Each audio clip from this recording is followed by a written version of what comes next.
Do you know Eugene Ionesco's little play, The Chairs? It's about an old man and a woman who live in a lighthouse.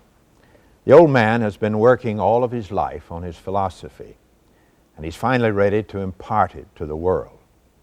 So he and his wife give a big party, a celebration, where his wisdom will be shared. Everybody comes, the emperor, the archbishop, the general of the army, everybody. The audience doesn't see them because they're invisible. That's why the play is called The Chairs. The old man and woman bustle about, continuously bringing out more chairs for the guests.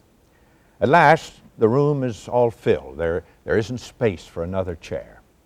The last person to arrive is an orator. We can see him. Not trusting his own voice for this occasion, the old man has contracted with the orator to deliver his wisdom for him. He and his wife stand for a moment by the window. Then they leap out onto the rocks below, leaving the orator alone to deliver the speech. The orator turns to the chairs and opens his mouth. He says, you are. He's a mute and can't utter a single word. I too am an old man now, according to my odometer. I recently turned 70, my biblical 70. And like Ionesco's old man, I have been thinking about what I'd like to say about life. I don't live in a lighthouse, though I wouldn't mind doing so, and I don't want to leap out of a window. Nor have I hired an orator. You'll learn that soon enough. I simply want to tell you some things I've learned by living as long as I have, and they're not nearly as negative as the chairs. The first thing I've learned is that I'm much smaller and less important than I once thought. I was never cocky, but I think there was a time when I was really quite full of myself. I had a lot of confidence in my ability to learn and do almost anything. I think I was solipsistic. You know, I was like the sun. Everything revolved around me. I was also probably a bit like the self-centered novelist in a New Yorker cartoon sitting on a sofa with a young woman. Well, that's enough about me, he says. Let's talk about you. What did you think of my latest book? I wasn't that bad, I hope, but you get the idea. And you probably get it because when we're young, we all tend to think that our feelings and our ideas are the most important in the world. But life has a way of whittling us down. In the course of the years, I found that I often didn't get the job I wanted or the job I thought I deserved. I sometimes had problems with colleagues. Many of my books didn't sell as well as I had hoped. There were people who didn't read them. There were people who hadn't even heard of them. I worried about my family, and I've had occasional health problems. A lot of things didn't work out as I expected them to. I learned that I could be wrong.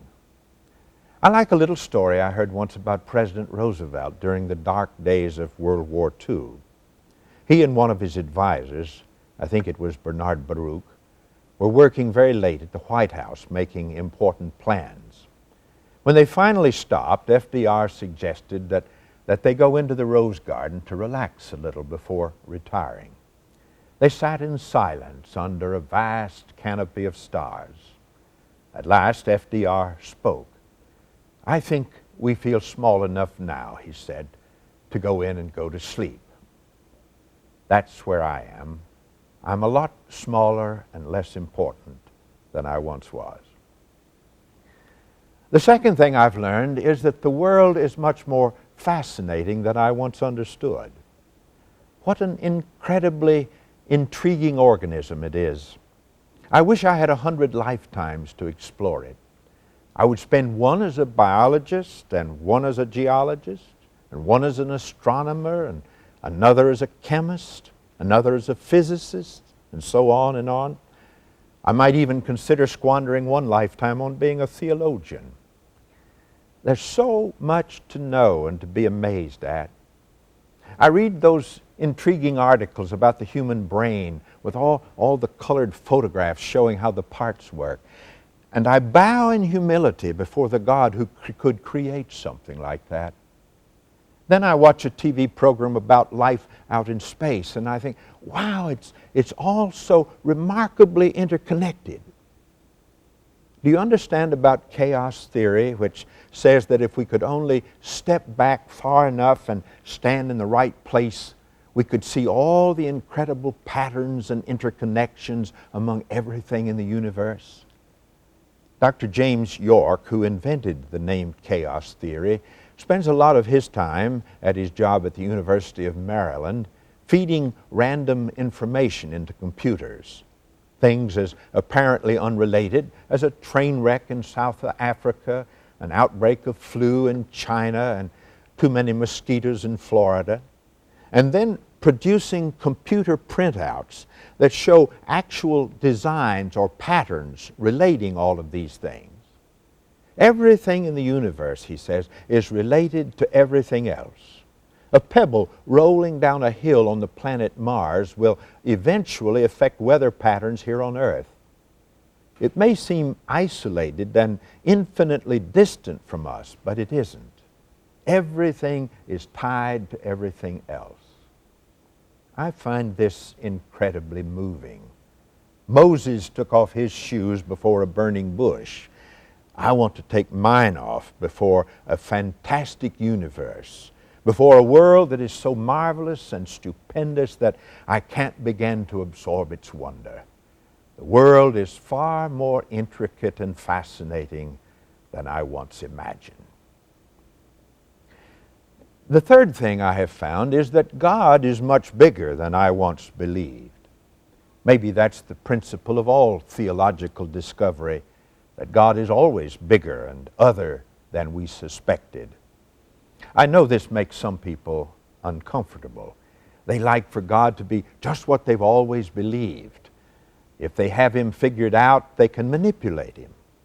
But what a small, meaningless God that would be, and how unlike the real God. For me, the final goal of all religion and spirituality ought to be the discovery that God is much more than we can think or understand, and that therefore we should be extremely humble about our own theology and infinitely gracious toward the theologies of others. That old parable about the 4 blind men of Cathay, each of whom grasped an elephant at a different place and described it as a rope or a wall or a tree or a fan according to their limited experience, is as true about human knowledge today as it ever was. I'm grateful to live in an age when old theologies are crumbling. They had to.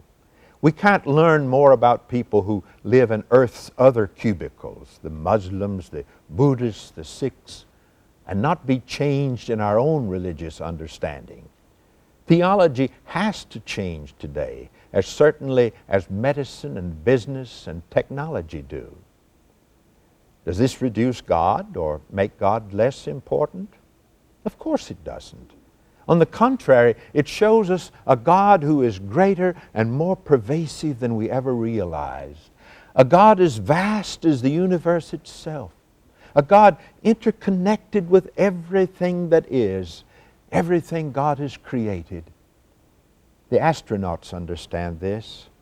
They say, as they look down on the earth as a tiny gem-like marble floating out there in a sea of velvety blackness, that God is much bigger and more elusive than we ever guessed.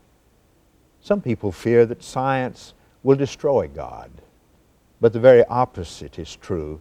Science is now revealing how intimately God has always been involved in everything in the life process, how much God is still involved.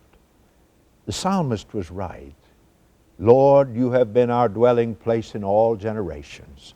Before the mountains were brought forth, or ever you had formed the earth and the world, from everlasting to everlasting, you were God. God is much, much bigger than I ever guessed. And finally, Because I am smaller and the world is more fascinating and God is much bigger than I knew, life itself, I have discovered, is a lot more magical than I ever dreamed. It's true. When you're a child marveling at the shimmering wonder of a soap bubble, you suspect that everything is magical. But when you get to my age, having looked for years on the many miracles of existence, you know that everything is magical and that the depth of the magic is limited only by the dullness of your own vision and your own imagination. As a boy, I spent countless hours wandering in the woods and along the creeks of Kentucky where I grew up. I had a sort of Wordsworthian sense of the wonder of that world. Now I think about all the things I've seen in the greater world, the beauty of England's Lake District where Wordsworth actually lived, dust motes floating in the air of Germany's Black Forest, herds of elephants lumbering across the road in Kenya, Zen monasteries in the hills of Kyoto, the fabulous scenery of our own Rocky Mountains. It's an incredible world. As my wife repeatedly exclaims when she sees a field of tulips or a particularly ravishing sunset, how can anyone see that and be an atheist? My favorite little story of the last 50 years, to which I find myself returning again and again, is about an old man who had taken his grandson fishing off a pier in Florida. They'd had a wonderful day.